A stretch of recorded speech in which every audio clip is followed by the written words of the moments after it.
Good morning and welcome to the Ben Garves podcast, a daily show dedicated to the idea that fitness is for everyone. My name is Ben Garves and I'm your host. There seems to be a huge list of misinformation out there regarding COVID-19 antibodies and immunity, so I thought I'd take some time this morning to tell you that there is no evidence, there is no proof, and you are safer to treat this like doctors recommend.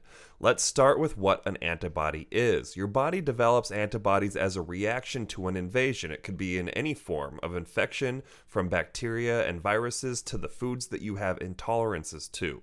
Antibodies are mostly unique to the specific invasion they're trying to fight off. They latch onto the unwanted items and help the body break them down and eradicate the infection.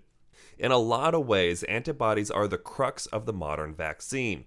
For example, the flu shot you get each year uses an inert version, an inactive version of the most anticipated strains of influenza for that year. And I say most anticipated because there are about 144 strains of the flu, and the medical industry uses complex predictive modeling to determine what is most likely to lead an outbreak each year. By injecting you with an inactive form of the flu bug, scientists expect they can get your body to proactively produce antibodies and have them ready to fight off any infection from an active form of that virus that year.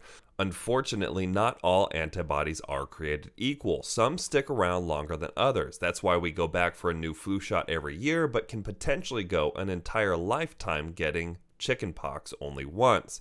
So then the questions we're asking today are two important ones. How long do our antibodies for COVID-19 stick around in our bodies after we fight it off? And how effective are they at fighting off COVID-19 should we recontract it? At first glance, you would think that those would be easy questions to answer, but anecdotes from people who say they got it twice or who say they had it once and should have gotten it twice because they spent so much time around other people that had it are a far cry from good statistical certainty. For that, we would need a highly accurate test, a large sample size of people who contracted the virus twice and tested positive for it twice, or an even larger sample of people who tested positive for the virus once and have confirmed long-term contact with others who were infected through contact tracing. So no, just because you heard a story about somebody being immune a second time doesn't mean it's a real thing. Wear a mask.